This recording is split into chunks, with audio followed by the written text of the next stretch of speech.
この動画はストーリーの途中です。最初から見たい場合は概要欄またはチャンネルページの再生リストからご視聴ください。なお、外国語に対応した字幕をつけておりますが、自動翻訳ですので、精度が低いことをご理解ください。それでは、本編をお楽しみください。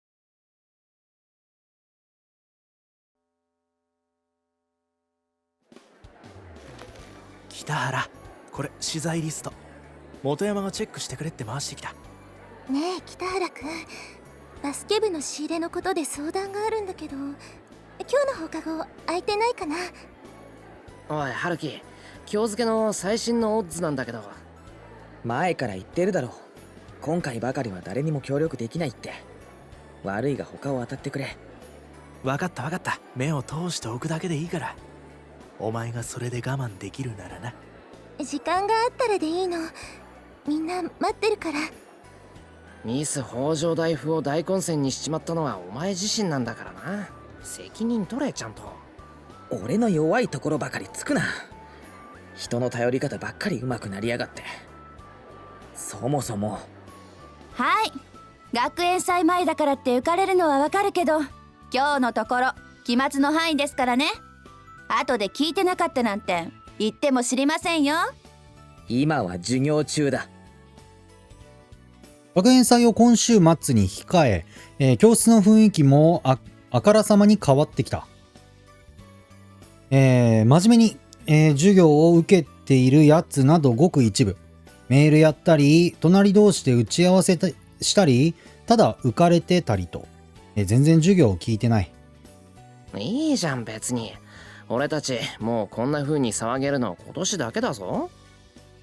来年から4年間もっと遊ぶつもりのくせに。今週だけだってもう。せめて授業中くらいは集中しろっての。あんな風にか？ん？と、しかしは自分の背後を指さした。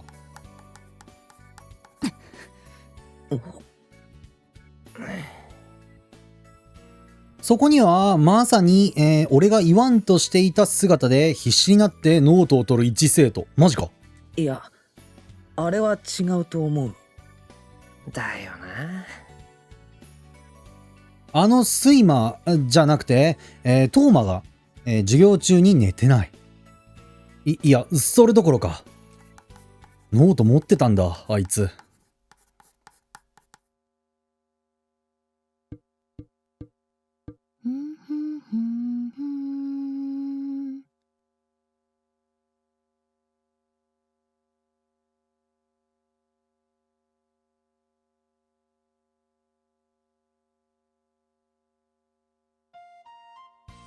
今週に入って一気に賑やかになったよね。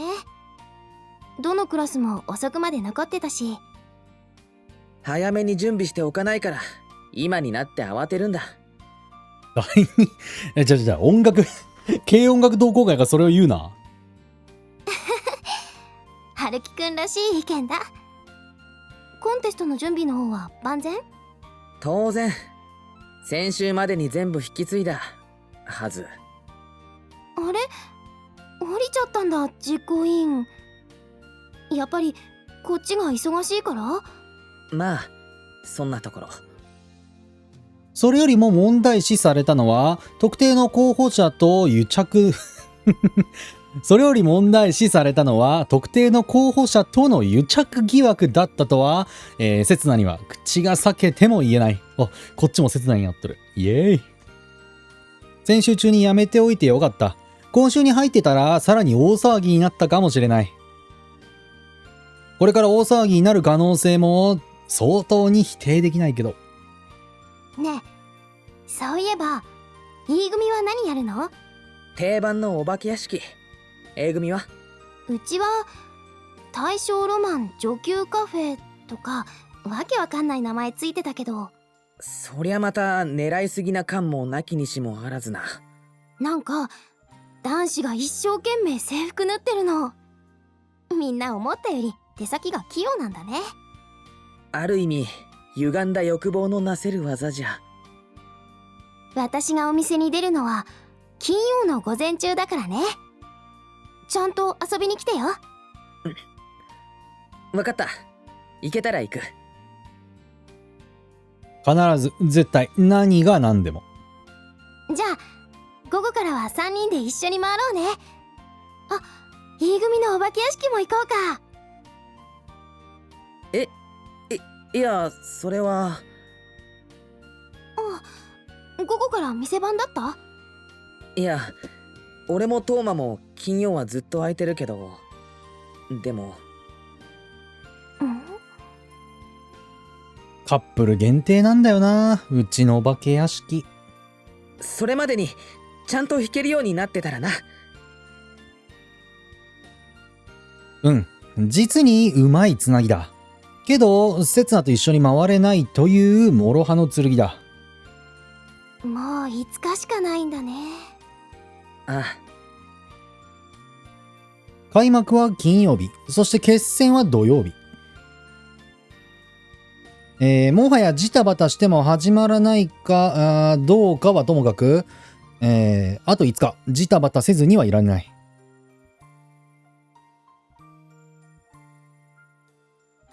それじゃあ学校から徒歩15分。最近おなじみになった道を2人で歩いて、たどり着いたのは小木曽の表札の前。ごめんね、春樹くん。何が？わざわざ遠回りさせちゃって。女の子が暗い夜道を一人心細く帰るのに送りもしないやつは最低の男だから。まあやめてよ。あの時は私どうかしてたんだから。今日から始まった新しい帰り道。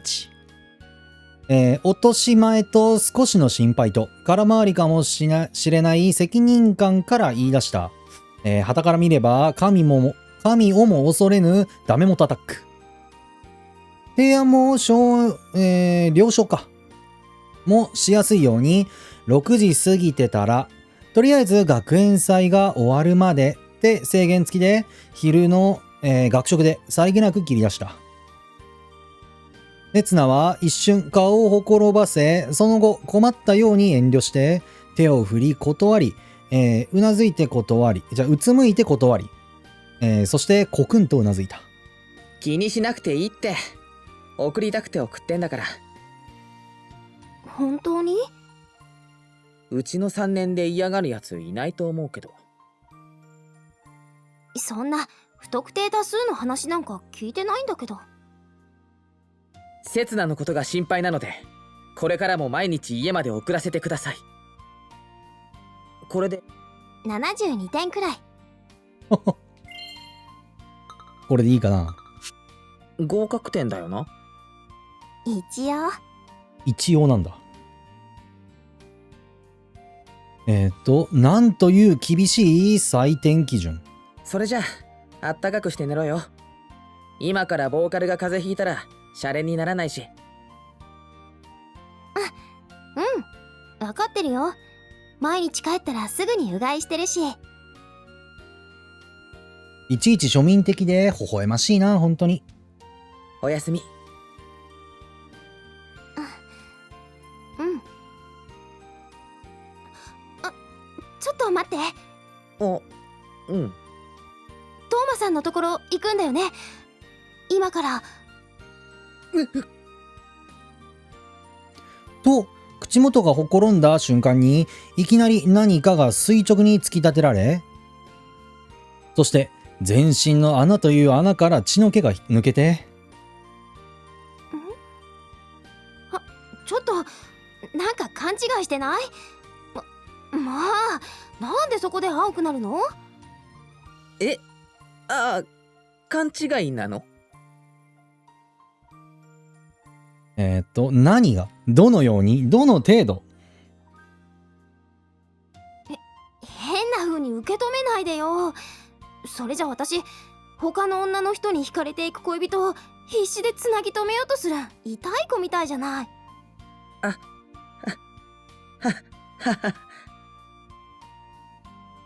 確かに、今の言葉は痛い。心当たりもないのに痛い。主に俺の心臓とかに。違うんだってば。リンゴ持ってってって言おうとしただけ。青森の親戚から昨日送られてきたの。すごく甘いよ。リンゴ？それは赤いね。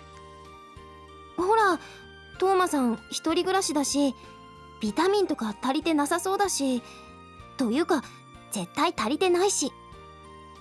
そりゃまあ、ファーストフードとコンビニ弁当と砂糖、ブドウと液糖の申し子だし。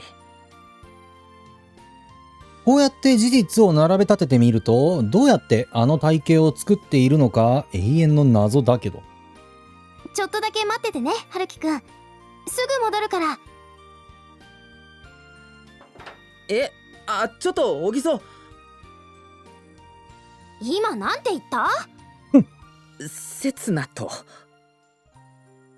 ならよし。ただい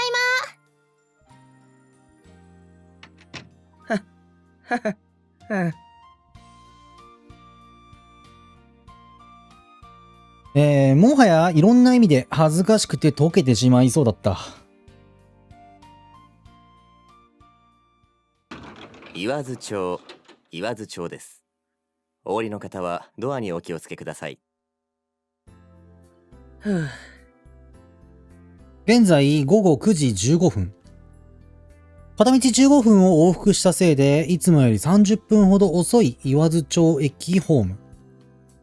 いつもながら多くも少なくもない人数がここで降り、それぞれ自分たちの帰るところへ散っていく。そんなここ最近おなじみになった光景を目で追いつつ、俺は北改札口方向へ、方面へか。北改札口方面への階段を、あらま。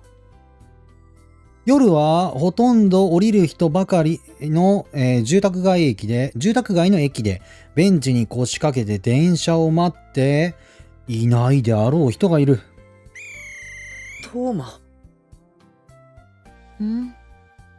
ドアが閉まります。ご注意ください。何を？勉強、期末テストも近いし。いや、だからそんなあからさまな嘘言われても。と、トーマはたった今まで何かを熱心に書き込んでいたノートをパタンと閉じると、何事もなかったかのように立ち上がる。さて、帰るか。もしかして。勉強。その先の聞きたいけど、聞くのが怖い質問を予想通り封印する。今朝と同じ、少し苦笑気味の表情のまま、今までより少し離れ、けれど今まで通り並んで歩く。俺がその横顔に何度目を向けても、いつも、正面を向き、本当にいつも通り、いや、いつもより若干そっけない。そうだ。これ、小木曽からのお裾分け。せこい真似するな。それって。あともう一つ。刹那から。俺の差し出したリンゴを受け取る動作一つにも、今までより少しルールが増えているみたいだった。ちょうどいい。お腹空いてたんだ。って、まさかそれが晩飯代わりかよ。ちゃんと飯食えよ。酸っぱいな、これ。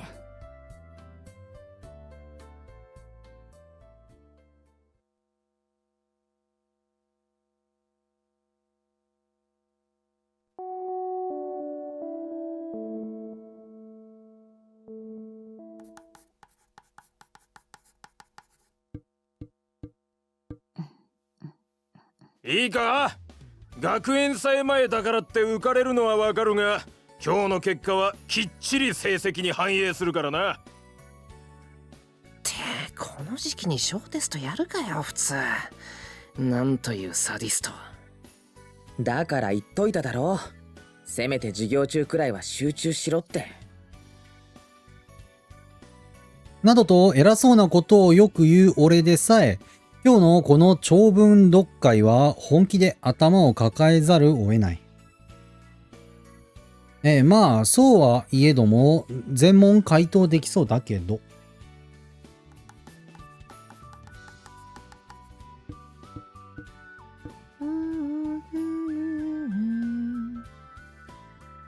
火曜日、学園祭まであと3日、そして決戦まであと4日。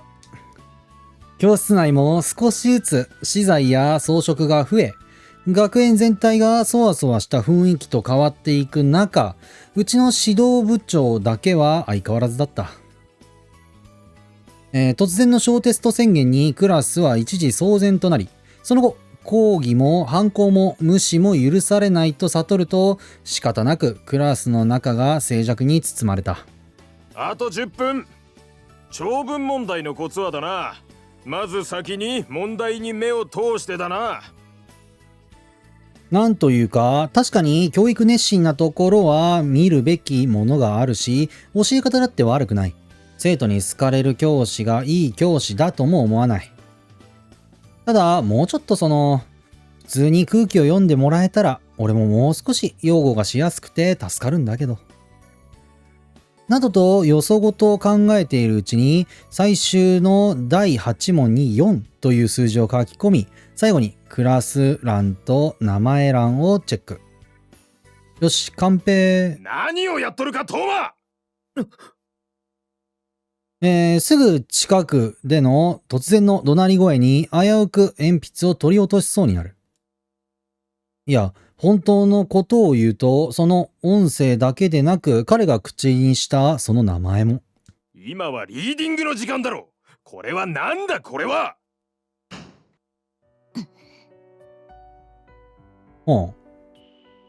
テスト時間中どころか、今週の授業では一言も喋らず、熱心に鉛筆を走らせていたはずのトーマが、なぜか結局ターゲットになっていた。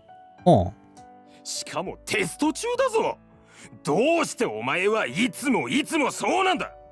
すいません。ちっともすまないなんて思ってないだろ。答案用紙の方はどうした？ここに。ほら見ろ、名前しか書いてないじゃないか。最初から全然やる気がないんだお前は。全然わかりませんでした。すいません。トーマ。けど、いつもならそろそろいい加減うざくなってきて噛みつくかシカトするはずのトーマが今日に限っては妙に腰が低い。すいませんはいつも同様、誠意がこもってないのはまあ当然としても、横向いたり睨んだりせず普通にうつむいている。まああれだ。わからなくても選択式だから答えくらい埋めろ。よそごとなど言語道断だ。はい。座れ。試験を続けろ。諏訪もまさかトーマがこういう殊勝な反応を示すとは思ってなかったんだろう。拍子抜けついでに少し気まずそうにそっぽを向き、そのまま教壇に戻ろうとする。すいません先生。あ？俺はそのやりとりを見てホッとするとともに、トーマのほんのちょっと向上した協調性が少しだけ嬉しかった。それは返してくれませんか？大事なものなので。ああ、このノートか。もしかしてセツナや俺と付き合いだして、トーマの中で何かが変わっているのかもしれない。没収だ。どうしても返してほしければ放課後に職員室に来い。すべての方向に張り巡らせていたトゲが減り、少しずつ雪が溶け。ほらお前ら、まだ試験時間中だぞ。集中しろ。返す。うわ、そんな本当のトーマをみんなに知ってもらえたら。返せ！トーマなんて都合のいい考えは。何が没収だ！何が放課後だ！お前にそれを奪う権利があるとでも思ってるのか！ふざけるな！あるんだよな、授業中だし。トーマ。たったの数秒で跡形もなく粉々にされてしまった。まずやめろと。春樹。おう。そんな一瞬で沸騰したトーマは、後ろから羽交い締めにしようとした俺を、後ろについた目であっさりかわす。運動神経がひいき目に見て人並みな俺は、近しの机になんともかっこいい体勢で勢いよく突っ込むことになったり。返せ。これ何を。フェイントをかけられた形になった諏訪もクラスメート同様、この急展開についていけず、取り上げたノートをあっさりと取り返される。トーマは一瞬取り戻したノートを大事そうに胸に抱え、トーマ。すぐにふと我に返ると手のひらでもてあそび、そのまま周囲の状況に興味を失ったように淡々と教室を出て行った。何なんだ。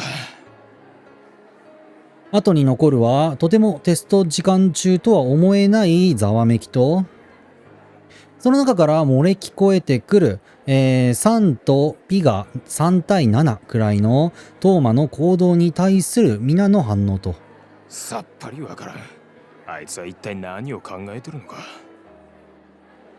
さらに毒気を抜かれた諏訪先生のつぶやきで、俺はといえば、すいません。後で謝りに行きます。反省文も書きます。だからとにかくすいません。なんでお前が謝るんよ。北原。そんなわけなので本当申し訳ありません。失礼します。いや、おい。春樹。トーマの表変についていけなかった自分を今からでも遅くないって必死に勇気づける。